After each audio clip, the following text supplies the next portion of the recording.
Welcome to another episode of the Three Man Weave College Basketball Podcast. The boys are back. Kai, Matt, and Jim. Whether you're watching on YouTube or listening on your favorite podcast platform, we thank you for joining us. Our 309th episode of our lovely tenure as college basketball experts, fans, whatever, everything college basketball. It's what we do at Three Man Weave. Today's episode, the SEC. We are putting a bow on our Power Conference preview / lookbacks of the 2022-23 season. Going to look ahead, going to discuss where we were wrong, where we were right in our preseason podcast last season. But first, how are the fellas? Jimothy, how are you doing? I'm good. I'm uninteresting. I don't have anything going on. Like you two big world travelers. I'm going to a concert. That's nothing compared to you two crossing the old pond. So I'm gonna leave it open to Mr. Matthias before he absconds to Europa. Yeah, I'm in the middle of that Venn diagram. I have Europe, Kai, with you. I have the concert with Jim. Just getting all the, having my cake, eating it too. So should be a fun next week and a half. Hopefully I don't fall too far behind on my off-season homework. But that's kind of what we have turned these podcasts into, a live work session where I think everyone benefits, Kai, the participants, the viewers, the followers, all that good stuff. So today we will put on our aprons and cook through the SEC kitchen. I agree. I do kind of start my process here with these podcasts, kind of getting a little bit familiar with these teams. Matthew, yes, I'm heading to Denmark and then Paris and then London. I leave tomorrow. I'm very excited. Going to have a little 2-week vacation. We probably won't podcast next week because Matt will also be across the pond. He is going to Scotland as well as London. So Scotland. Fantastic travel plans for Welcome you guys. To Scotland. Yeah, you're not getting the solo Jim 1 hour ramble. That's not happening. just Jim and a recap of the Quinn 92 concert, which I'm sure will be fabulous, folks, in Chicago. Do follow us, please, if you like our content, or even if you don't, on Twitter and Instagram, 3MW_CBB. We do YouTube live shows now for these podcasts. So check out our channel, Three Men Weave, on YouTube. Hit the subscribe button if you would feel so inclined. We would appreciate it. Leave reviews for us on Apple. We will read them on air. If you leave us a review, ask us questions, do whatever you please. We have quite a few this week. Once again, actually, the first one comes from Twitter, and I forgot about this DM for last episode, so I apologize to Mr. John Q. Football, Johnny from Pittsburgh. He asks, if Jimmy Chitwood were alive and real today, what star rating would he be on recruiting sites, and where would he be going to college? Which program would be a good fit for him? Well, Jim, I jumped to the conclusion that Chitwood would be a 4-star and he'd go to Iowa. Yeah, I just said he'd be a member of the Bohannon family and he would choose between Iowa and Wisconsin, as that whole family did. Matt, any disagreements? So I guess he's Indiana, right? Yeah, of course, Indiana Hoosier. So maybe he'd stay in state and become Jordan Hulls. What do you think? I think it's Indiana State for sure. Like Larry Bird, smaller town, didn't quite go to the big school, goes to the school. Actually, yes, Bird did go to it. But anyway, ends up at like the Indiana State, sort of resurrects the glory that was during the Bird era. That's how I envision. It's like I see Cooper Neese, and then I see Jimmy Chitwood as like a better rich man's Cooper Neese. That's how I see it in my virtual reality expedition. That's what I found. No one's ever called Jimmy Chitwood a rich man, but we move on with more reviews. We appreciate the question, Mr. Johnny. BBLIRBRN. I don't know how to pronounce that, but that's the person that left this review on our Apple Podcast feed. Greatest college basketball pod. Love the podcast. Fantastic. Good. This year, it seems some low major transfers with high major interest stayed home. Jonathan Beagle, he plays for Albany, and Clarence Daniels, plays for New Hampshire, from the America East are examples. Is this a broader trend or an isolated exception? I think it's kind of hard to say, is what I would start off with. I do love that these guys are staying home. My question, Jim, would be, would you rather play for a conference championship and be the best player on your team? Would you rather play 10 minutes per game on a high major? It's a legitimate question. Yeah, I mean, even some of the guys that are, to be quite honest, better than Daniels and Beagle ran into this. Like Malachi Smith ended up being frustratingly the third guard on Gonzaga after being the SoCon Player of the Year. Like, is that better? Is it worse? I mean, obviously, they made it farther in the tournament, so that's cool. He experienced a lot of winning. But yeah, it's debatable. And just as far as it's a trend, I would hesitate to call anything a trend until these COVID year guys are out. Like, it's just kind of this weird thing right now. We're still feeling it out, and then it's going to all change again once fifth year guys are gone. So it's hard to read too far into it, Mateo. Yeah, it's just a hyper competitive transfer market. Freshmen have been kind of deprioritized. Everyone's going after transfers. So I think you get in there, you look around who you're up against and where you might be going and who you might be competing for playing time at that new place. It's like, the grass is actually not so green on the other side of the fence. So, and we also talk, I think that's exacerbated by the fact that the American East, the NEC, those kind of low majors are starting to really drift away from the pack in terms of talent. So, yeah, somewhat. It's hard to project how good they'll be at the next level. Next level being just D1 levels. Wall 11, Learn So Much is the title of the review. Fantastic. Every time I listen to your guys' podcast, I learn something new. I love it. We talk about all the teams in college basketball. Yes. He says, keep up the awesome work. You have a fan for life. That's very high praise. Also, last year when you guys had on one of Mike Boynton's assistants, that would be Barry Hinson, a wonderful, wonderful guest and a wonderful man. He enjoyed that podcast very much. He says, keep weaving. Appreciate that very much. Brew City 77, best MTE ever. The 2023 Maui field, wow, is shaping up to be a pretty good one per the Field of 68 composite rankings. This includes number 1 Kansas, number 3 Purdue, number 6 Marquette, number 9 Tennessee, number 11 Gonzaga, also UCLA and Syracuse. Would 5 top 11 teams be the best MTE field ever? How does this stack up? Jim, you've done a ton of research on this. What do you think? No, I don't have all the factual research, but it feels like the best one. Like I know there's been a couple Maui's or Atlantis fields where I've been like, man, this is pretty loaded. The semis are going to be great. Like this is going to be awesome basically every round. My main reaction to this, Matt, is it's a tough year for Chaminade to be when they do one on, one off. This is the year they're in it. They could get pummeled 3 times in this one. And that is unfortunate. Yeah, it is unfortunate. Man, UCLA, it's funny. They kind of have one of the easiest travel going from LA there, I think, coming off last season. The momentum that Cronin's built, but we talked about last podcast how they may not be as good as people think. Could be kind of an eye-opening wake-up call for a young Bruins team in that loaded gauntlet of a field. Someday I'll go to Maui like you guys have. You should go for this one, man. Like, I want to. Such a great event. It's expensive to go there. I mean, it is. Says the guy who just talked about his 2-week Europe trip. Exactly. It's too expensive. I would have to skip that. Man, it's just like, yikes, it's pricey. It's more expensive than Europe. Owen Sklansky, great podcast. He wants to let us know that he thinks our content is great. That's fantastic. Fellow St. Louisan, that's huge. Matt and I are both from St. Louis. Jim lived there for a bit as well. He also currently attends Wisconsin, near and dear to Jim's heart. Don't know if it was fully said on the last podcast about how huge a commitment that Freitag is for Wisconsin. He happens to be the number 1 football recruit in Minnesota as well, and the highest guard recruit in program history for Greg Gard.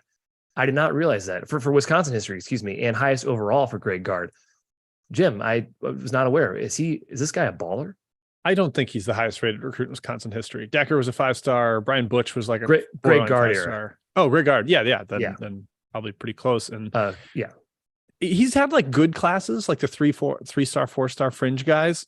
But yeah, I mean, I haven't watched Freitag. It's objectively recruiting is a blind spot, especially 2024. I don't have the capacity for that, Kai, when we're clocking 363 teams. Yeah. 362. Yeah. But I'm excited, but as he mentions, the Freitag and Gus Bus combination that we're going to get in the future of Badger basketball. Yeah, referring to Yalden coming in. Also, the reviewer says that they're all in on a 5-star. Con Kneppel from Milwaukee. That sounds like another German Wisconsin guy. Also wanted to mention that he says UCLA might add another huge recruit, Ade Mara, a young 7-foot Spanish player. He says would easily be the best shot blocker in the Pac-12. Yes, lots of good recruiting here coming in. Owen, we appreciate the review as always. And then finally, Ryan Bookie, a first-time listener. Love to hear this. Love that the pod is at least growing by 1. That's fantastic. Fantastic podcast. Found us on Twitter. Does not regret binge listening to the episodes. I love it. He wants to know what we think of Towson this year. Excellent. We don't get a lot of Towson questions. He's a recent alum and religiously following the team for the past few years. Timberlake is gone. Jason Gibson stepped away from basketball. That was a bit of a strange thing last season. Cam Holden is pursuing a pro career now. How do they look in the CAA? I eyeballed it, Jim. Wilmington looks like they are quite the class of the conference. And then Charleston, of course, is always right there once again. At least we know Pat Scary teams will compete. Yeah, I'm going to have Charleston 1 in the CAA basically every year that Kelsey's there until like proven otherwise. Now that he's got it going, he just is terrific at identifying talent. The system's hard to deal with. He's got D2, D3 pipeline figured out, but Charleston's going to be top 4, top 5. That's a team that really thrives with a strong front court, keeps kind of a high floor for them, the way they offensive rebound. I just don't know that they have the shooting that they've had in the past. Timberlake was kind of a cheat code in that regard, but I do love Ryan Conway, like a guy that I thought was going to be good coming in, flashed it as a freshman. I think he's going to really develop into a monster on the perimeter for them. I think historically one of our favorite leagues, the Colonial, Matthew, but the worst it's been ever last year, top to bottom, I think. KenPom ranking wise, like 26th. Well, they added such dregs. That was the problem. Teams. We love the league, but Kai, we don't get to watch it as much anymore because of that's a problem. Flow Hoops, the worst organization on the planet. They're getting more and more on CBS Sports, though. We love that. They're getting John Fanta announcing games on there. That's big time. It's a good directional shift for the CAA. Guys, it does it for intro. Thank you for the reviews. Please do continue to leave them. Let's get into the show. Let's get into Rune's Roundup. Let's talk Roundup, Kai. News notes around the world of hoops. I'm back hosting after a brief respite last week. I needed it. I needed a recharge. Recruiting news. We did talk about Simeon Wilcher decommitting last week. He has already picked his new destination. It is St. John's, and Rick Pitino, I believe Pat Taylor in the chat had indicated that last week, and we kind of discussed the possibility. That team is just more and more loaded, Matt. I kind of criticized their ads early in the offseason, but at this point, I have them very highly rated in my early ratings. It's just Pitino plus talent is a good formula. Yeah, it like slowly trickled in, but now I look at it June 14th and it's like, yeah, this is kind of the auto fringe top 25 team. Everyone said they would be the second they signed Pitino. And it's like, well, hold on, let's see what he actually gets. We assume he get guys, didn't take the straightest path to getting guys. Kai, but now I think he has enough dudes, as the kids say. Well, he still got a heater, too. Did you see the opening pitch? He threw the opening pitch in the Mets game to Donovan Mitchell. I mean, he did put that slider right in there, painted the corners. A lot of drop. Patino still got it. I love the literal, he still has his fastball that we can do with him. Like he's not fading yet. 2024, a couple commitments to mention. Kai, Mizzou took one on the chin here with John Bull, a top 25 recruit. 4-star, fringe 5-star, chose Florida, Todd Golden, and the Gators over our Tigers. Bummer. We will never get big men. It's just never going to happen. A 4-star center, Tyler McKinley, headed to Cincinnati. Wes Miller trying to recreate that gritty Mick Cronin identity that kept Cincinnati in the top 25 for years and years and years over and over. Nice little recruiting get there. Bryce Dortch headed to Rutgers, just outside the top 100, but a 4-star small or power forward. Matt, I talked with our good pal Mike Cohen about the aspirations of this class. They're hoping for Ace. I can't remember the guy's last name, Ace something, and then Dylan Harper, Ron Harper's younger brother. There are big dreams for Rutgers hoops, despite some of the disappointing transfer news of the past month or two. Yeah, I wonder if those dreams are magnified by the off-season debacle that's been the loss of Cam Spencer, Paul Mulcahy at inopportune times. I'm sure they're great. I'm hoping they're going to, they probably need to play right away and have pretty big impacts given the lack of depth that team has now. I love Steve Heichel. It's just been kind of a tough break for him this offseason. Top 10 recruiting class next year, I believe, so far. Top 10. Yeah, I guess Bailey's already committed. Yeah. I was misled by Cohen, but maybe he's waffling or something. But yeah, that could be a phenomenal class for Rutgers, which makes you think that it's not an NIL problem if they're pulling. Yeah, and they lost, I think one of their top recruiters, Carl Hobbs, to Georgia Tech, teaming up with Damon Stoudemire. People thought that was like a death blow. I know he's been doing some poaching with Tech, getting some Rutgers players. But they got the Marlon Williamson guy. He used to coach, I think, with Cal. He was at Central Michigan. I don't know. I think they're clearly recruiting very well for that program standard. So continue to tip my cap to Mr. Pike. Yeah, no doubt about it.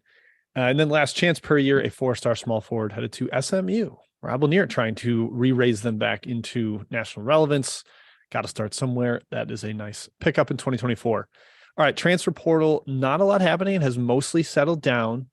The big dominoes left. Kai, we're going to recap this every episode. This offseason is Paul Mulcahy, who just entered from Rutgers. When he came back, it was not a big fanfare announcement when he withdrew from the draft, which made me think something might be up. And of course, that led to him entering the portal. So a lot of speculation about where he might go. Illinois has been mentioned.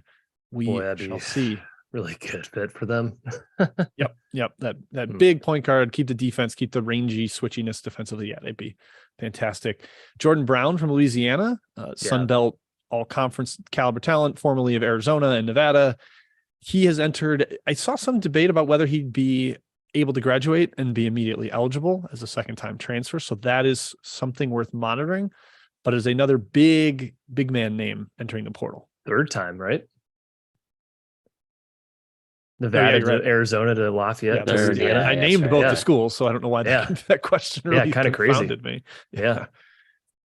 And then Antonio Reeves, which is such a weird situation to me because everybody's talking about Kentucky like he's already gone. Why isn't he in the portal then? Like what, because is he just like a procrastinator on paperwork, Matt? Do you have a lot in common with Mr. Reeves? I do. It's just tough, Jim. It's hard to, prioritize and make decisions in a timely fashion. I don't know. Kai, what's your thoughts on this situation? Well, Goodman was talking with Hummel today about it on Twitter. I did not tune in, but it said like Reeves might be going to school now, like back to school to Kentucky, which would be the correct path. Don't leave. Yes, I agree. Yeah. They need you badly, Mr. Reeves. Where are you going to go? They kind of need you. Yeah. I mean, a lot of places really need him. Maybe he feels like he could fill a better role or our team is slightly better. Yeah.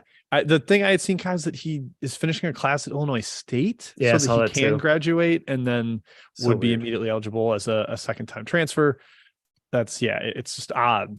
How can he take classes at Illinois State? I don't know. It's weird. Confused. He'd be dual enrolled. I don't understand anything, apparently. Yeah. And then the big decisions, we had Grant Nelson from North Dakota State headed to Alabama, badly needed in the paint there. Kai, we'll talk about the Tide a little more later, so maybe we don't need to dwell on this one. And then Arthur Kaluma to Kansas State. People getting hyped about the Tyler Perry, Arthur Kaluma being the new Marquise Noel, Keontae Johnson. I'm not as high on Mr. Kaluma in general. I think his hype has outstripped his production so far, but I just trust Jerome Tang. So I think that's a massive snag for a team that was needing more talent to infuse on that roster. Yep, agreed. He's not as good as Keontae Johnson, but he can get you semi close to it. And I think Perry's a wash with Noel. Yeah, and they just got playmaking, scoring now. They've got a bunch of athleticism in that front court with him and Tomlin. So K-State fans very excited about the amount of lobs and alley-oops that they're going to be featuring this year. Yep. All right, that wraps it up for the roundup. Kai, I will pass it back to you so that we can discuss Southeastern Conference basketball. Let's do it. The SEC, baby. That's where we reside as Missouri Tiger alums. Jim, even though we went to school when it was in the Big 12, except for our fifth year when we did a victory lap in the accounting program. Last year, the SEC was good again. And for my money, we can discuss this, the best crop of coaches top to bottom in the country. Do we still agree with that? I think we said that at one point. Yeah. Do you still agree, Matthew? Yes, I do. Big East is climbing quickly, but I think SEC, obviously it has more teams. I think the depth spread across basically at this point, all of those teams is pretty impressive. Yeah, I think they kind of have a year or two leg up, I guess, on the Big East and like the coaching's arms race. I think they're the third best conference coaches. I think the Big East is a little ahead, and I think the Big 12 is like, I have a hard time debating. I know. 12 has no bad coaches. That's true. Yeah, Big 12 is pretty darn good. I'd probably take Big 12 as well on that one. A horrible shooting league, the SEC. It was the worst. Yeah. 3-point percentage conference. It was the 30th best, I suppose. Effective field goal percentage. 3 teams finished in the top 10 defensively in the country per KenPom. You could either say it's a chicken or egg. Is the defense really good? Is the shooting really bad? Probably a bit of both here. Last season, 6 new coaches came into the league. 2 of them made the tournament, our Missouri Tigers and Chris Jan's Mississippi State Bulldogs. South Carolina, Florida, Georgia, and LSU all had disappointing years. I would say Florida was the most disappointing.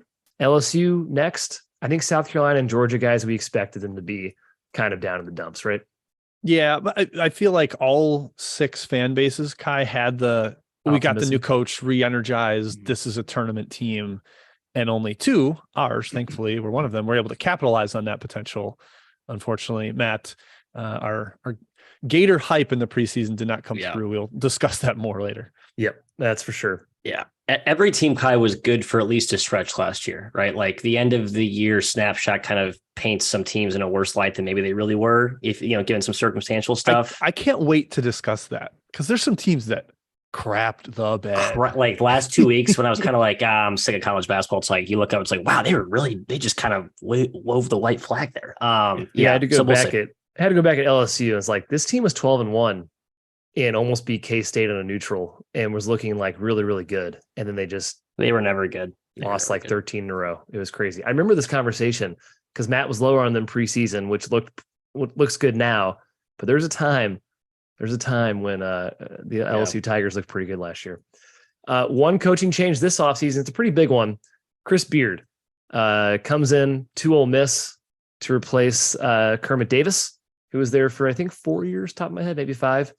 Beard obviously got fired from Texas for some legal trouble. Ole Miss has no issues hiring a guy like that. That's fine. No judgments here on the Ole Miss hiring process. Not going to go into that. On the court, he is a very good coach. It's an upgrade. We'll talk about Ole Miss. And of course, this year, guys, the last season, at least for the time being, that we will have 14 teams in this conference. Texas and Oklahoma are joining the league, making this a 16-team conference. I hate it. It's too much. I hate it. All around, gross Jim. imbalanced schedules coming. Yeah. 16 teams. You play 15 teams once, and then 5 of them twice. And if you get the wrong 5 or the right 5, it could be a huge differentiator, needle mover for your future. Agreed. In the preseason pod, we guessed how many tournament teams would make it. Hey, 8 got in. Jim pretty much nailed it on the head. He said 8.5, switched to 9, eventually settled on 8. I said 9. We did a lot of Peter on fence 8. riding on those two numbers, Yes. guy. Matt did say there were 6 locks. He said 8 was a sharp number. I'm going to give us all partial credit or full credit there and say, nice, we nailed it. 8 teams got in. We'll see how many make it this year. Let's start off with our team-by-team look-backs and look-aheads, starting with last year's champion, the Alabama Crimson Tide. Matthew Cox had a very good analysis. Goodness, was he dialed on this squad? He was dialed on the Alabama Tide. In the preseason, Matt said, chance this team is better than the 2021 team. They got a 2 seed, finished top 10 in KenPom. Kai, in his knowledge, said, no chance, you're crazy. Matt said Alabama to win the conference is a good ticket to hold. Well, Jim, Matthew is right. Alabama was awesome. Never actually bought that ticket myself, by the way. So. Kai, you Jared scoffed at him. You scoffed. I did. Get out of here. I really did. I think I kind of sat that comment out, but I would have been more on your side. I just didn't think they had that upside, but Matt was higher on Brandon Miller, and I think that was a big part of it. He delivered and more on every on-court expectation. Every aspect of the game. He was just awesome. Both sides. Yeah, he was huge. I was definitely lucky to get the Brandon Miller just dominant All-American. We'll talk about how much he meant to their defense here in a second, but yeah. Yeah. I mean, there's not much to say about Alabama. They were a 1 seed. They were probably the best team in the country last year. Maybe I say UConn was, but Alabama, you could argue, was right there or top 3 at least. Coming into the next season, this coming season, they lose a lot. They lose Miller. They lose Bediako. They lose Clowney. A lot of starters walk out the door. You get Mark Sears back, a former Ohio transfer who I say did well last season coming in from the mid-major level. He wasn't an all-conference level guy. Was he all-conference? I don't think he was. But he was solid enough. Quinterly getting healthier certainly helped. They lose Jaden Bradley to the portal. I didn't seem like Nate Oates really liked him all that much last season from what I heard, but he was a pretty effective player when he was on the floor. Matt, they bring in Aaron Estrada, who already had a try at the high major level at Oregon and failed miserably despite being the CAA Player of the Year at Hofstra. And of course, as we mentioned in Roots Roundup, Grant Nelson comes to town, who he could be a game changer. Yeah. There's a little more upside that meets the surface here. You have to dig a little deeper to find it. Last year, it was more obvious, I think, and that's why I bought in. Again, I got very lucky with just how Brandon Miller turned out and how Bediako went from Noah Clowney too was and Noah Clowney, awesome. Yeah, right, 80th recruit, and now he's a one and done guy. And that's what sets the table for this year. I think you look at the roster in the relative to last year and the dominant 2 seed year, how you mentioned 2 years before that, it doesn't look as appetizing. But Oates probably didn't think he's going to have Brandon Miller and Bediako and Noah Clowney all go pro because they all exploded. So I think you have to look at what he has this year as sort of a function of that, Jim. But there's enough upside here. And I think the process, the system, that's going to all be in place. It's, can they defend? How much of a priority does he put on defense and his roster tooling? That's kind of been the identity year to year with Oates, right? If they guard, they're really good. If they don't, volatile. Yeah, that was going to be my question. Is like, does this team have even a chance of guarding top 15 level? Like, I don't think of Grant Nelson as a mega intimidating SEC presence. They don't have the length, those combo forwards that they've had. Like, they might play small with Griffin as like a small ball 4. He's definitely more of a wing. Yeah, Kai. And then it's a lot of guards, especially Estrada, right side, known for scoring at lower levels. I don't see the defensive upside here unless some of these freshmen that I haven't watched have a lot more pop to them than I realize. It feels similar to 22 when they took a step back from the really good level in 2021 because they're losing a lot of good defensive pieces. They don't have a top 5 player, top 5 pick, on this roster. Grant Nelson, every Summit transfer is going to be, but where's the defense? That league didn't play defense. And Grant Nelson's phenomenal on offense, but not quite the defender that, say, Bediako was, for instance, last season. I'm lower on Alabama coming into the year, but Nate Oates has certainly earned the benefit of the doubt from a coaching perspective. Number 2, Texas A&M. Wow. After a brutal start, which included a loss, I believe, to Murray State, who was not a great team last season. And at home to Wofford. And at home to Wofford, which almost cost them. Well, it didn't. It didn't end up costing them. For a while, it looked like they wouldn't make the tournament because of those 2 losses. They ended up pretty much running through the SEC. 15-3 in conference play was incredible. Wade Taylor was the catalyst of this team. We did not even mention him on our preseason preview pod coming off his freshman season. Matt, the phrase "they have no pure point guard" was mentioned by you on the preseason pod. Wade Taylor was one of the best point guards in the country last year, and man, he certainly led them to the promised land of the 7 seed line. He's probably the one player where like the overall impact ratio to number of times mentioned on our podcast was probably the most misaligned. Like when I watch him, I don't love Wade Taylor, I'll be honest, but man, the numbers are undeniable and his impact is undeniable given what they did after they had that early season swoon. Jim, I think the Buzz Williams year-to-year narrative has been fairly consistent. There's always been some early season or usually some early season struggles, but then they really turn it on late. We've seen this, they did this year before. He's done this at Virginia Tech a couple of seasons. But this year he brings everyone back. So you think like they come out of the gate without like those disgusting efforts that we saw last year against Colorado, Murray State. So I think the expectations will be high on this team early out of the gate this year. Yeah, I mean, well, they were very strict in their style last year. They were incredible at getting inside and getting to the free throw line. And that's like where Wade Taylor lives. He's a little jitterbug, gets in the lane. You can't keep him in front.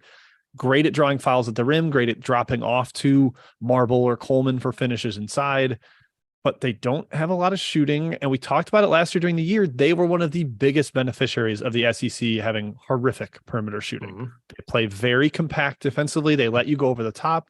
And last year, that was the right way to do it. It was why they had the number 3 defense in SEC play. Team shot sub 30% from 3 against them. And it just kind of worked into the favor of everything else they do defensively. I don't know if that happens again this year. It does seem like there's a little more shooting in the league, just anecdotally, but that still needs to be proven to bear out. They've got enough back.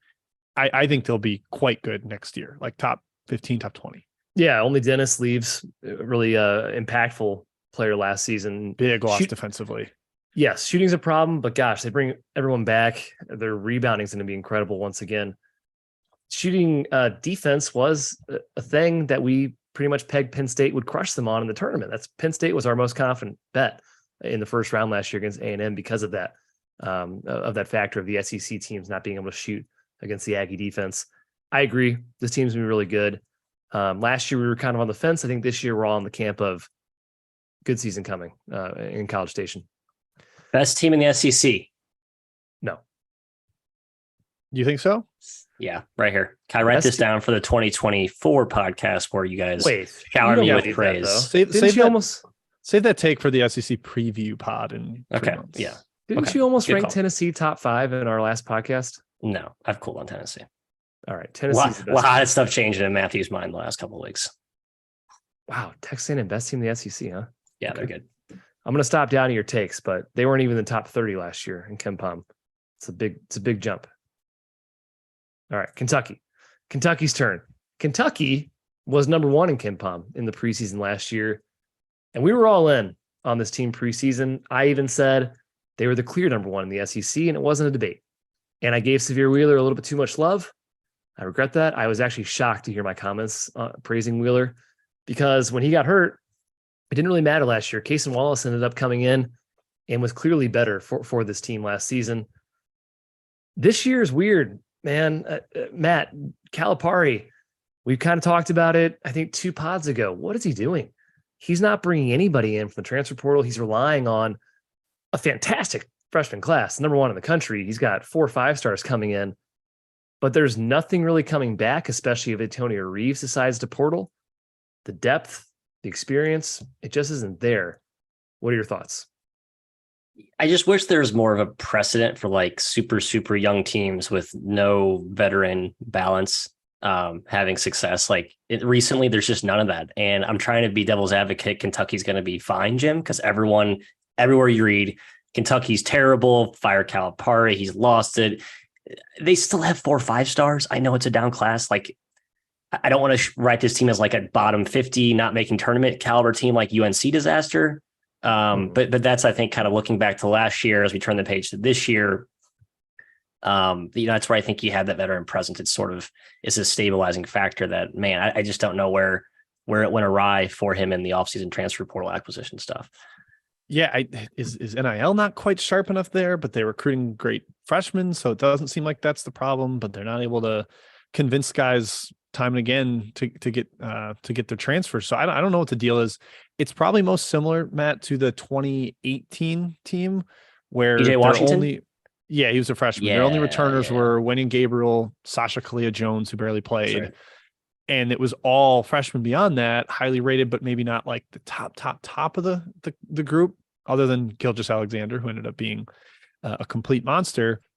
But that team had its inconsistencies, and it wasn't facing as experienced foes. Like, there are teams with a bunch of 5th-year players out there. Yeah. That didn't happen in 18. I think that knocked Kentucky even further down. They ended up being a 5 seed that year, barely top 20 in KenPom. I think this one will fall outside of that group and outside of the top 20 and just be a little bit of a bummer. Big Blue Nation will be rabble rousing. Back to last year, Kai, I don't get why they weren't better defensively. Like, it makes no sense to me. Like, they had a bulldog in Cason Wallace. Maybe they don't have like the true rim protector, and I kind of thought Damian Collins would emerge into that, but he had a lot of off-court stuff that ended up resulting in him transferring. It just didn't come together last year. It was really weird. I mean, going from Kellen Grady to Reeves, they shot the exact same percentage from 3, exact same, and the offense still got worse. It was just an odd year for Big Blue Nation. From an adjusted defensive efficiency standpoint, Calipari's worst ever since 2001 in the KenPom era. Second worst rank after his 2013 Kentucky squad. So yeah, the defense was poor. This year, Matt, to your point, it's going to be 18, maybe 17-year-old Kentucky players against 22, 23-year-old Texas A&M guys. Grown men. Yikes. Yeah, I mean, the talent's there. We'll see. And we don't really believe Calipari is a fantastic on-court in-game coach. Kind of doubt that too. Yeah. We'll see about Kentucky. He's a CEO. He's a talent accumulator. The next team brings a smile to my face, Jim, because it's the Missouri Tigers. They finished tied for 4th in the SEC, which was a major overachievement. Dennis Gates, hey, he probably should have won Coach of the Year. I stand by that in the SEC. Buzz Williams was a deserving recipient, but I would say Mizzou overachieved even more than Texas A&M. We were offended in the preseason by our good friend and one of our employer, Rob Douster's rankings of the Tigers in the preseason. He ranked them 13th in the SEC. It's never a good ranking. I don't think we expected them to finish 4th, but they were certainly better than 13th. They were a little bit lucky. They definitely skated by in some close games. We had at least 2 buzzer beaters to my knowledge, which does not usually happen, as Mizzou fans can tell you. We waxed poetically about the impact Isaiah Mosley would have on the season. And guess what, Jim? He didn't really play, But thank goodness guys like Demoy Hodge did, and the Missouri Tigers were good. Yeah, good in maybe the way the roster said it would be, but I didn't fully believe Gates could do it. Like this dominant offense and not a good defense. That wasn't something I believed Gates had in him. It wasn't totally what he showed at Cleveland State. But Matt, the way he leaned into transition to changing defenses to kind of cover for their lack of size, letting guys fire away with utmost confidence from three, I think that like clearly showed with the players, and that confidence late in games and stuff carried forward. Maybe the luck won't happen again with some of those buzzer beaters, but clearly a program moving in the right direction, despite its struggles filling the man in the middle spot and potentially being a weak defensive squad again next year. Yeah, right. I think the almost borderline stubborn, ignoring of the interior defense, probably bit them. However, I just think what we learned last year was that Gates definitely has a premium attached to his name, right? Like, I'm not going to say this is Arizona Tommy Lloyd, Kyle. When you look at Arizona and their program, you look at Lloyd and the system he runs and how that just brings the best out of players, especially on offense. I think Gates clearly proved that he has that impact no matter who's coming in the door, right? And he had an awesome transfer class last year. This year, really strong again, in my opinion. I think going forward, based on what we learned last year, you can kind of expect that. It's like a nice, floor-raising premium when you're looking at the Tigers. And my guy Connor Vanover, the 7'6" gangly Oral Roberts defector, comes to town. He's going to be an absolute godsend for this team. I like Mizzou. I'm in on Gates. I'm happy for both of you. I am, really, truly, and deeply. Nobody expected Gates to run a top 10 offense in the country. There wasn't precedence for that. However, 180th in defense, what was a real eyesore for Mizzou last year. They had no interior depth. This year, yeah, they bring in Vanover. He was a defensive player of the year in the Summit, but we just talked about how the Summit was not a good defensive league. He is really skinny. He actually weighs 250 pounds, but he's 7'5". So you got to kind of think how that translates. He can block shots. Once again, we have a really old team here, a lot of fifth-year guys and a lot of transfers coming in. I'm bullish, Jim, on the Tigers, actually. I think this can be a tournament team once again. But Kobe Brown, obviously, that's your major Kobe Brown replacement issue. Yeah. I don't think the offense can touch last year's levels. Just Hodge was such a high volume guy, Brown such a mismatch nightmare that teams struggled to deal with. And I don't know how much better the defense gets, although teams made shots against Mizzou last year, which is rare in the SEC. They ranked 13th in 3-point percentage defense against, 14th in free throw percentage against. That hurt them for a team that was having to give up jumpers because of how small they were inside. If they had benefited from opponent shooting the way some of the other squads were, maybe the defense doesn't look as bad. But I'm a little more lukewarm next year as compared to this past year when I was pretty optimistic. I thought they would clearly outplay their preseason stuff. Got a board, Kai. Grab the rebound. We're not going to. We're just going to have to outshoot teams, and that's fine. That's fine. It's fun. That's fun for sure. Hey, a team that boards, Tennessee. Tennessee tied with Mizzou in the standings. They were actually 6th in KenPom, though, overall. Second straight top 10 KenPom finish for Rick Barnes. Second straight top 3 defensive performance. They were the number 1 team in the country on defense. I said Kamo would break out in the preseason pod. Hey, that was cool. Unfortunately, Kamo was gone. I do still really like this roster, Jim. And I'm going to say, as of June 14th, this is my number 1 SEC team heading into next year. I don't know if I'm quite there on number 1. I think Ziegler's knee is very important for that. You need him back to kind of set the tone on the perimeter, be the jitterbug table setter for everybody else. And who knows what'll happen there. I think the tear was in February. Late February. The rehab is tough. Not everybody's Quinterly, who can play 44 minutes in a quadruple overtime game in November after a March tear. So that's something up for debate. Their perimeter creation without him is definitely lacking. But JJJ back, Adu back, Vescovi is just like as consistent as you're going to get for a perimeter threat. Meshack is a monster athletically. I love Awaka. I think he's going to end up being a stud for them over time. Matt, this is like, there's no reason this isn't a top 5 defense again, right? Like I know Phillips was fantastic on that end as a freshman, but more Adu, less Plostic, I think helps. And they've got other options. Yeah, really good. The perimeter defense will be awesome, right? Like when you have Ziegler back and healthy, the disruption that him and Vescovi and Meshack can provide is pretty significant. They kind of had this Connect Gainey duo coming in as a quasi, let's replace Tyreek Key with, two kind of remnants. I don't know if I love that. Anyway, big picture, Rick Barnes is like in the same Matt Painter domain now where everyone I think underrates them because of the postseason shortcomings. Like this team's been really good, really consistently for the last, X number of years. I think you kind of have to give Barnes, benefit of the doubt in terms of how he constructs his teams now postseason translation, different story. But I think this is going to be a really good team. I think number one in SEC is debatable, but defendable. I'll say that. Thank you. Yeah, definitely debatable. Kai, let's remember next year, add 10 or 15 points to every spread against a low mid-major. They just crush those teams every year. They're just way stronger than them and overwhelm them. Be careful, Matt. Don't underrate Rick Barnes like you just won. I know. Sorry, hypocritical. Dang it. Yeah, top 5 defense, I think, for sure. All right. Vanderbilt. Yeah, Vanderbilt. They went 8-1 in the SEC to finish the season and got fairly close to the bubble. Very unexpected. Preseason in the Almanac, Jerry Stackhouse was named the best X's and O's coach by his fellow coaches, which kind of surprised us. We were not aware how high in regard he was held in other coaches' minds. He definitely overachieved. I would say we were impressed by them. I don't see how this team, Matt, is really better than last season. They got some guys coming back. Mannion, Lawrence. You lose a lot though, and Liam Robbins, I think, is the top of the list. Yeah, Liam Robbins turned this team season around completely. Stackhouse has had some injuries the last couple of years. Last season, no exception. But getting Robbins in there, just turned the season upside down in the right direction, I should say.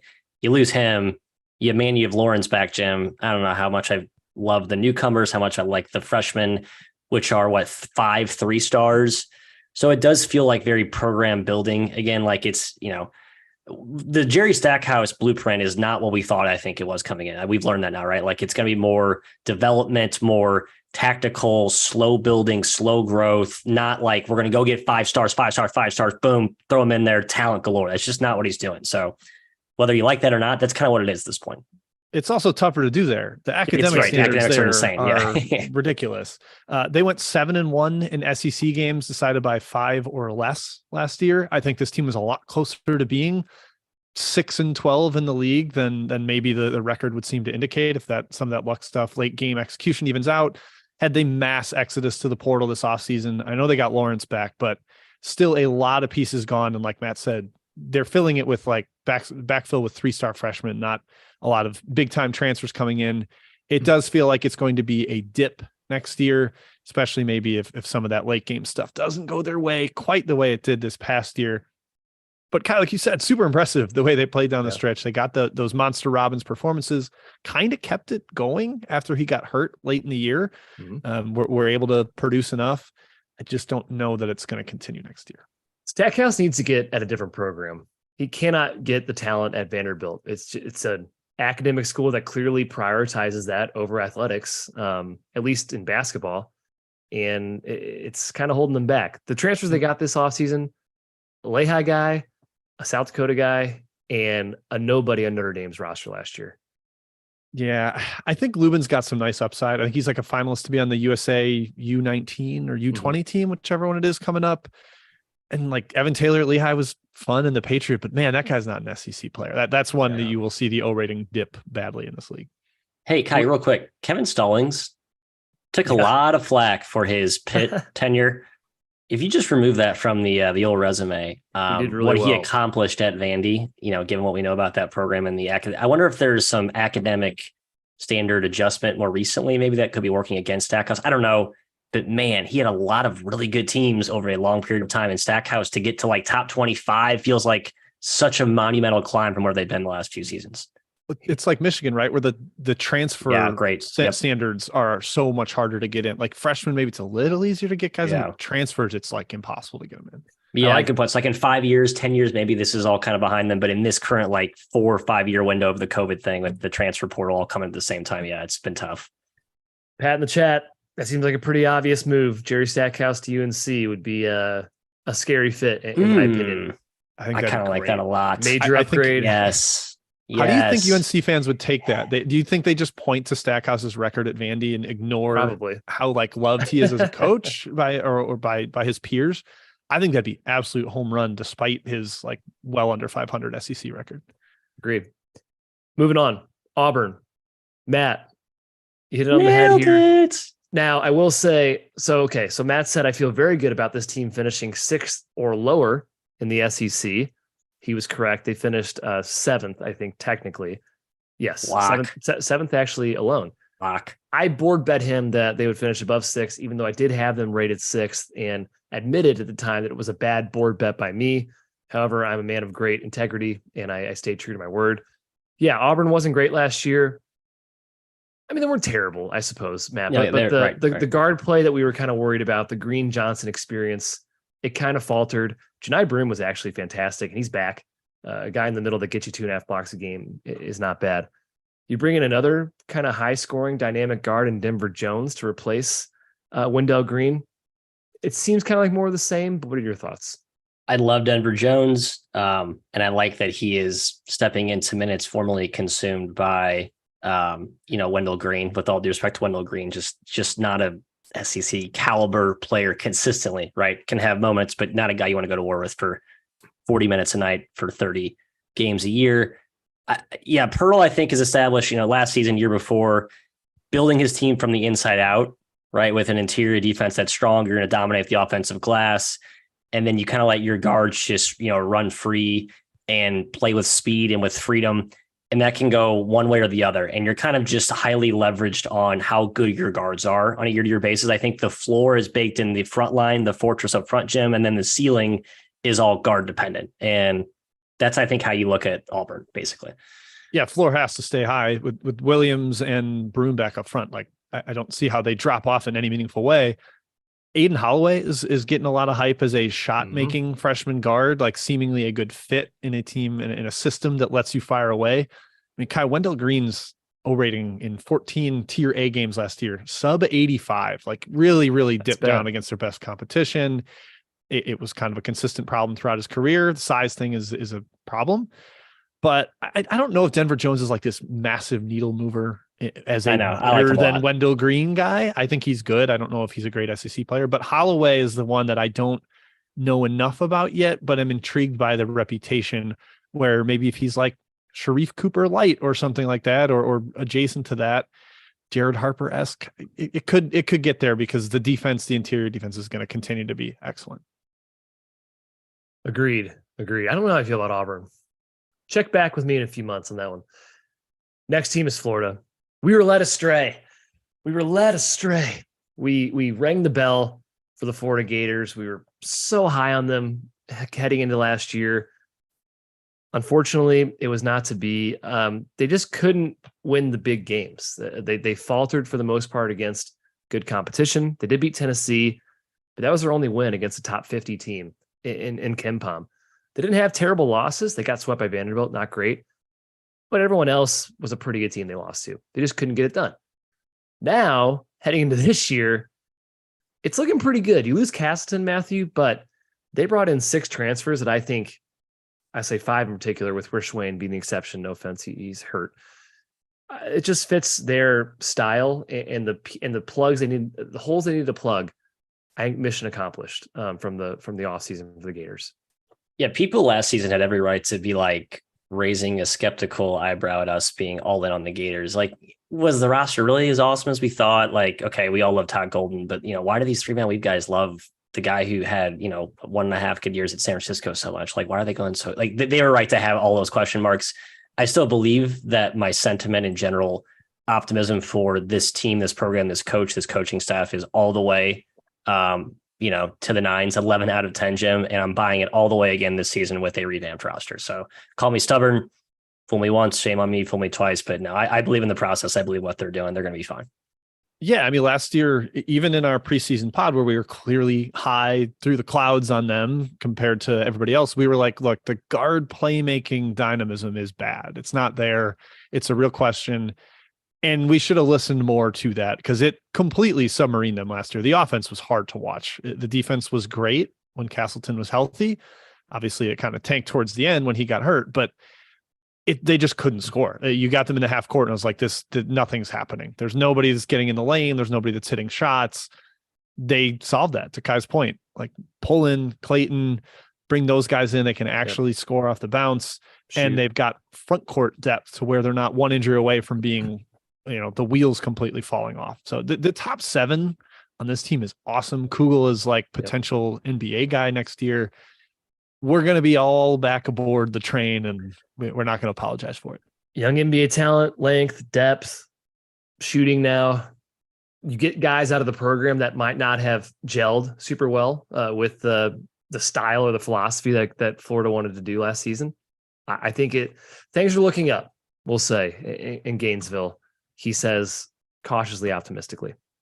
It's the post-hype breakout. We made the hype last year, and now the hype is gonna maybe not be quite as high. Although it's the number 1 transfer class per Evan Miakai. That's getting a lot of play out there. That's good. Jim, speaking of teams that tanked, you mentioned it, just to underscore though, like, let's not let that get lost, how much this team really fell off late without Castleton. Like, he was actually kind of a team trending in the right direction after a lot of misses in non-con, but then the Castleton thing, I think, just punctured a hole in the balloon and the air came out.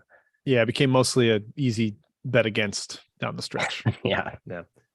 A team that finished behind Florida in the SEC standings, but finished 52 spots higher than them in KenPom, was Arkansas, who had one of the strangest seasons, I think, out of any team in the country. You lost Trayvon Brazile heading into last season. That was obviously huge. He was supposed to be a major impact player for them coming over from Mizzou. I know we were disappointed as Tiger fans to lose him, but they still had a ridiculous amount of talent. You had Nick Smith get hurt, but the fact of the matter is, Jim, they couldn't shoot. Heavy reliant on freshmen that were all pretty good, but the shooting really bit them. It didn't work out last season. Hey, they were still a good team, but they definitely did not hit their ceiling, which I think many people thought they had, which was top 10 team in the country. This coming year, we'll see. Yeah, 358th nationally in points scored via the three-pointer. They didn't take many because they were crappy at shooting them. Teams threw a lot of zone at them, and it's just like they would walk away from Anthony Black on the perimeter. They'd walk away from Jordan Walsh and be like, if you're going to beat us chucking it from there, we're not worried about it. When you took out Brazile early in the year, he was kind of like a stretch 5, which for a team that didn't have spacing anywhere else, for him shooting 38% at that point in the year from deep, really opened up the floor for all the drivers. Suddenly they had to play a lot more conventional, Matt, a lot bigger up front. We talked on the preseason pod, hopefully they'll bury the Mitchell twins when they need to. They couldn't anymore without Brazile. Yeah. They really had to feature those guys front and center. Your boy Jalen Graham didn't pan out, unfortunately. I don't know why he stuck around there, to be perfectly honest. I agree.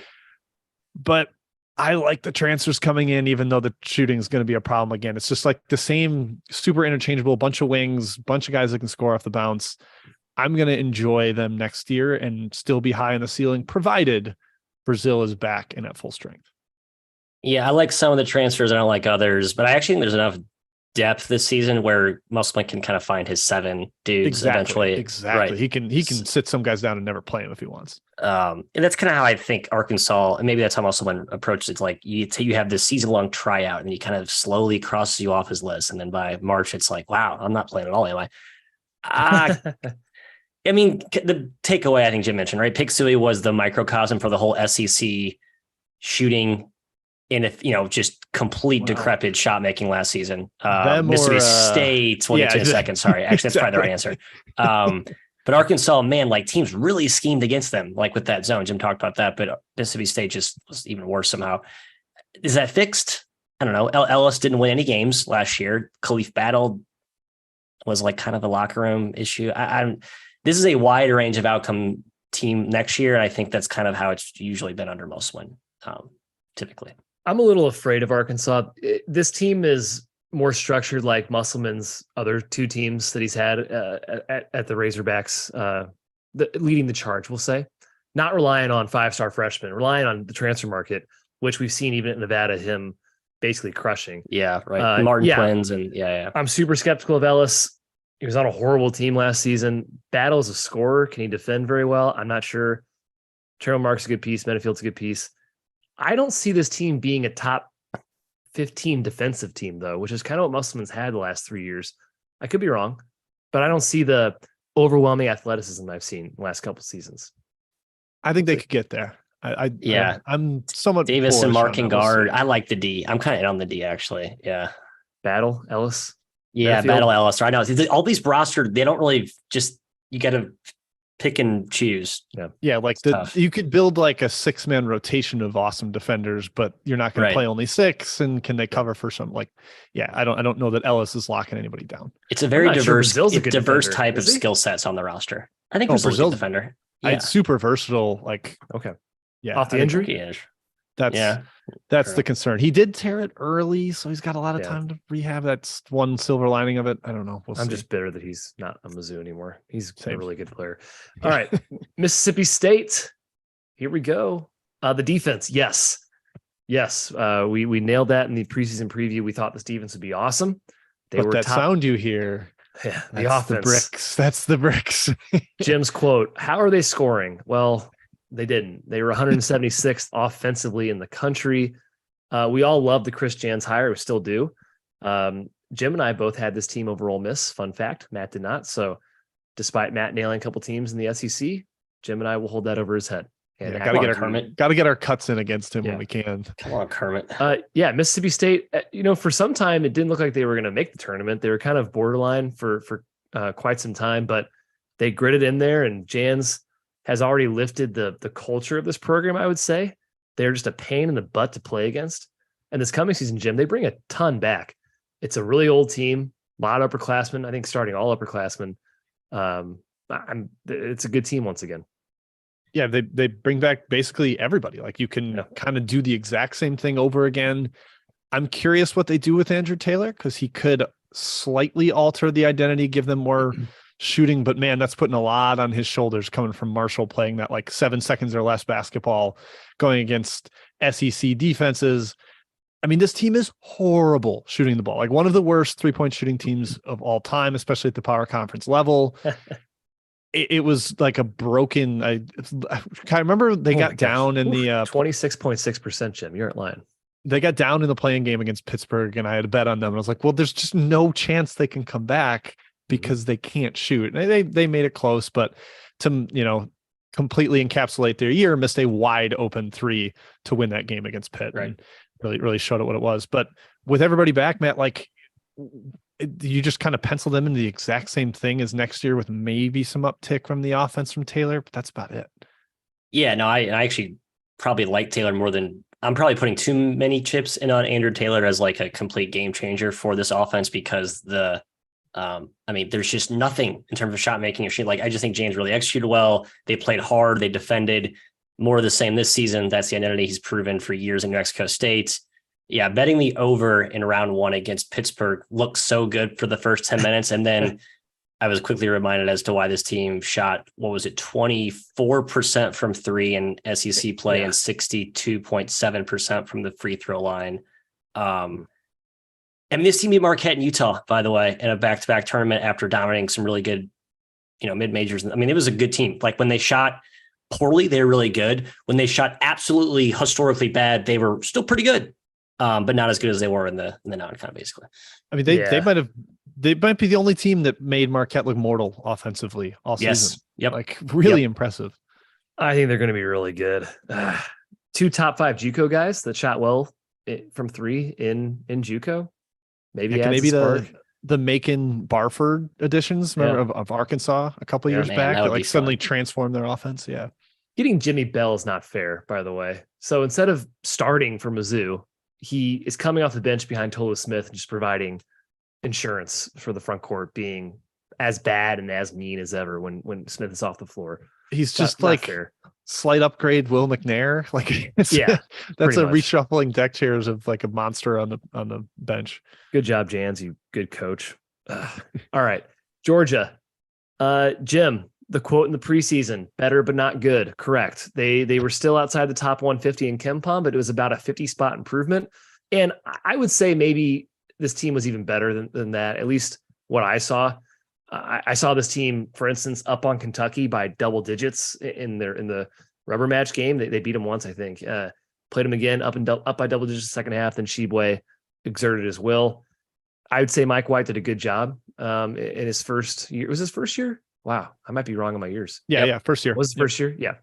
And then they had a horrible end to the season. They just kind of fell off a cliff. They lost, the last 6 games of the season, but a promising start to the chapter of the Mike White era, Jim. Yeah, we're going to do this with Mississippi and LSU too, but I just don't get what on earth happened to where they cratered so badly. In the span of a month, they lost league games by 29, 21, 25, 49, 22, and 22. Just like super non-competitive efforts for a while. And there's a little bit of injury in there, but it wasn't like it completely submarined their roster from where it had been earlier in the season.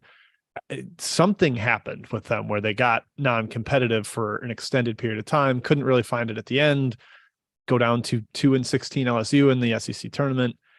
I still think he's a decent floor raiser and did raise the floor compared to as far as it had fallen with Tom Crean. But I don't know, Matt, do you have any insight on where this team went wrong midway through January, basically? No, I had kind of a theory, very conspiracy, not conspiracy, just sort of a very reach of a theory that these teams that are sort of in the middle, bottom of the pack, and they're not really going to go anywhere in the postseason.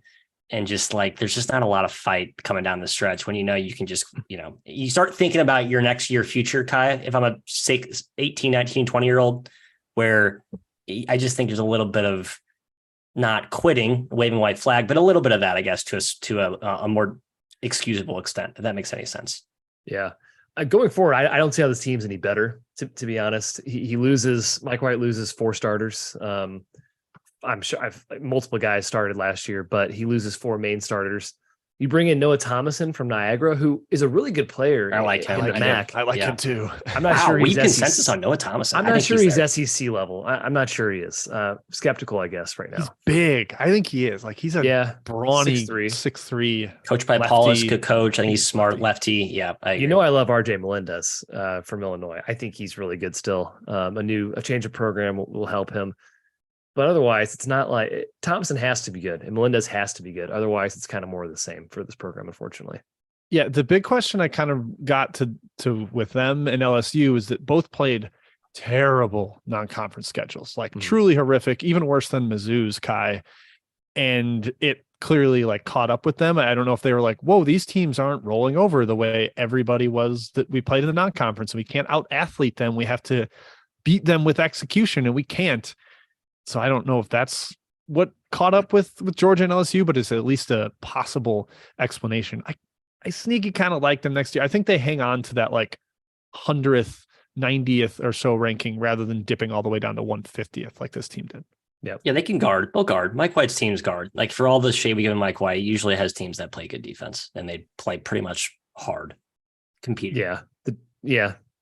The defense wasn't great last year, but that's true. It really wasn't. I get Shut me up. It wasn't that good last year. Right? Well, they have interior presence like Braylon Bridges to Jalen Deloach and Russell Chiwa is like, two guys that have contributed at this level. That's good. Yeah. Fair. South Carolina somehow finished ahead of Ole Miss and LSU in the standings, despite that is so embarrassing for those two teams. Yeah. South Carolina was by far the worst team in the SEC last year from a power rating analytics perspective. Rob Douster, we were mad at him for ranking them 11th. We were right. The talent was not there to justify it. And guess what? It's not again. This team might be worse than last season, Matt. Defend that take. No? You lose Gigi Jackson, Hayden Brown, Chico Carter, your dude. You like Michi Johnson, I know. But the transfer class is... it's not great in my opinion. No, it's not great. I kind of think Gigi Jackson is addition by subtraction, and just he clearly did not want to be a part of the system and team that Lamont Paris had, and that's just to say that on a team that was as talent devoid as South Carolina. I truly believe that. Like, they played really well actually without him. Josh Gray kind of stepped up.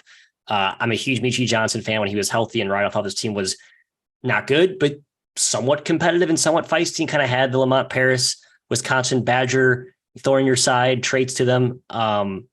They were not the 221st best team last year. That's all I'll say. I think this team is a little bit better than people think. Still not a good team. Still very much in the year trying to build a mid-major all-stars in the SEC, and that's a losing proposition long-term, Jim.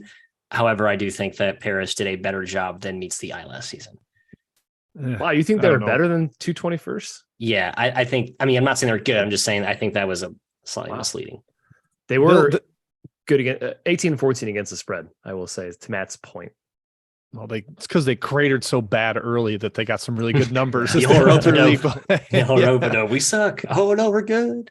I think they'll be better next year than they were last year. Just like Matt said, I don't think Gigi fit. Like, we're trying to make this guy's pro prospects look good. He's the local kid that we want to prop up, and maybe they'll be a little more cohesive next year.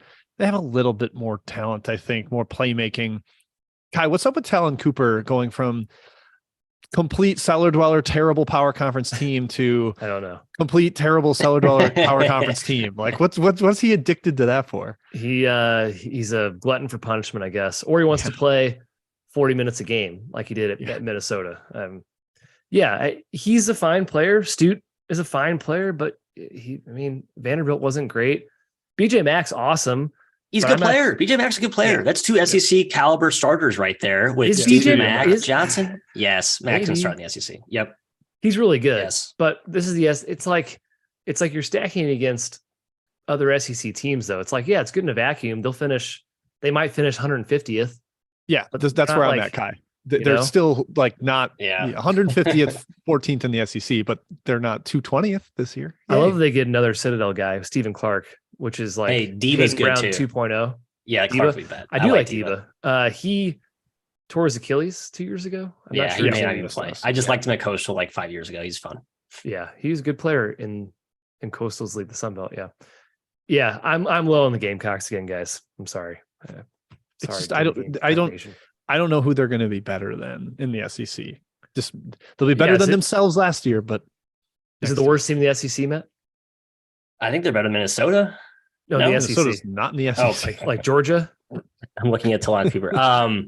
No, it's probably the worst team in the SEC. You're right. This is the conference. It's amazing that a conference with this many teams has like no real complete punching bag. Maybe you think it's the Gamecocks. I don't think it is. All right. A team that's probably destined to rise the most in the standings is Ole Miss. We were surprised when Mr. Doster pegged them 7th in the preseason. However, we didn't think they'd be that terrible. They really quit down the stretch, Jim. You talk about Georgia struggling.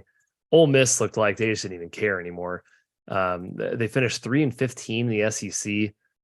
It was brutal pretty much all year, and it cost Kermit Davis his job. Now, Ruffin, arguably the best player, was out most of the season. That definitely hurt, of course. Still not a good showing. This year, you get Chris Beard, who on the court might be a top 10 coach in the country. And this transfer portal haul is pretty darn good. Among the best in the land, I would say. Yeah, I wish there was one more actual playmaker on the perimeter. Mm-hmm. I think we could get a stuck in the mud type of Beard offense. They do a lot of late shot clock ISO, high ball screen, and I don't think they have a Keenan Evans or a Jarrett Culver that can actually make stuff happen there. Maybe Brandon Murray has the talent, but we also don't know if he or Musa Cisse are getting waivers. That's up for debate. But the defense should be really good. They've got athleticism. They've got rim protection. They've got a bunch of length interchangeable on the perimeter if they want to play that way. It's going to be kind of typical Beard, Matt, like first year Beard, where offense is shaky, defense keeps them afloat. They're annoying to play against. And I think they get up towards like the middle of the SEC pack. Yeah, I mean, God, the upside is, I mean, obviously no one's going to talk, no one will be waxing poetically about the Ole Miss Rebels this season, just given the Chris Beard thing. But if you want to just look at it earnestly, I mean, I don't see how this team's not like really good next season. I mean, the roster is really strong, like tons of upside, athletes, talent, Sharp Cisse duo. I think you just put Cisse over Sharp. I don't mean, Sharp can just be like a backup glorified 15 minute a game shot swatter, which is what he should be, right? You don't need to play him 30 minutes a game. I think that was clearly shown at Western Kentucky. I mean, Murray, I mean, the talent he brings. So yeah, we'll see with Beard, obviously. But I mean, I think your Jim's right. Beard's track record as a coach and the talent he possesses, could be a really good team. Yes. Yeah. I think I made the point on the Big 12 preseason podcast.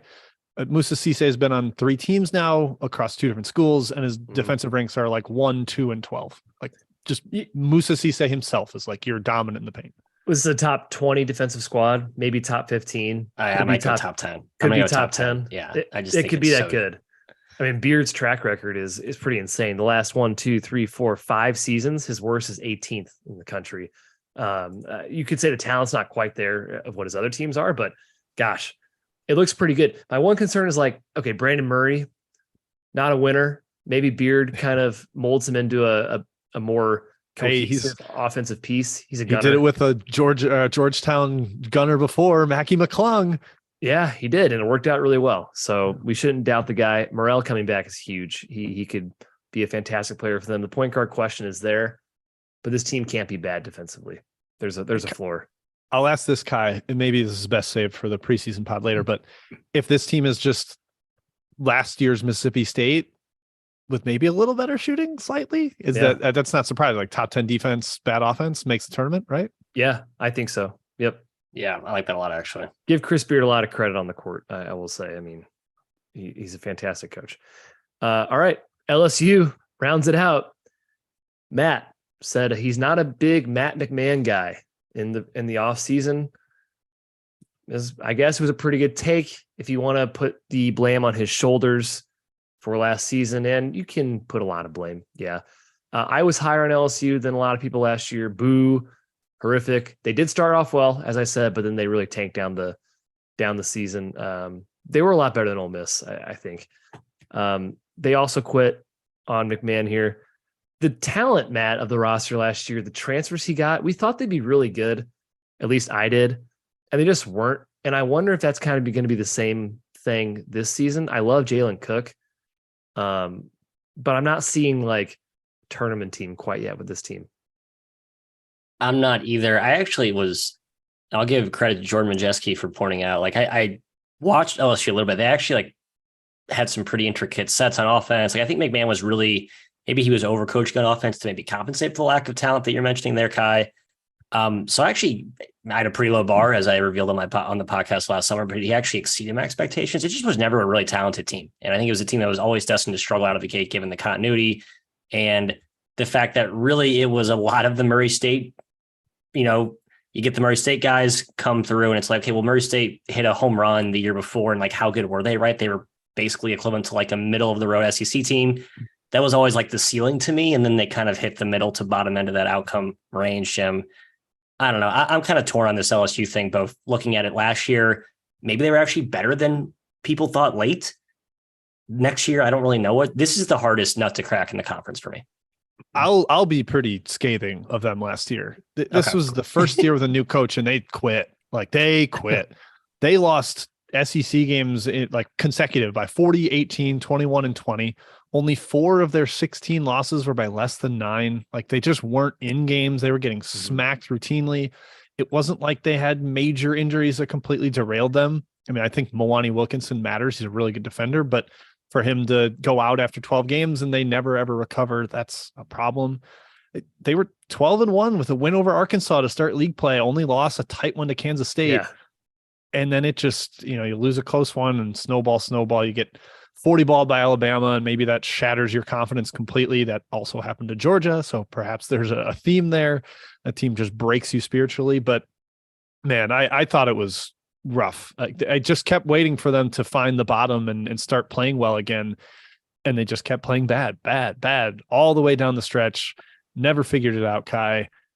Smart to hit basically the entire reset button with the roster. Yep. We joked about it with Mizzou last year, like bringing a bunch of new guys. And I do like a decent amount of the pieces, but the interior play could be shaky. I don't love Mr. Will Baker in the SEC with his athleticism disadvantage. And I don't know. I just like a lot of other teams more in this league. Yeah, I don't see the defense really improving a whole lot. The offense could be good. If these transfers pan out, if Cook could be a very, very good SEC player. I was really impressed with him at Tulane. The American's a great league. He averaged 20 points a game. I think he will translate. We know Baker was a former 5-star recruit.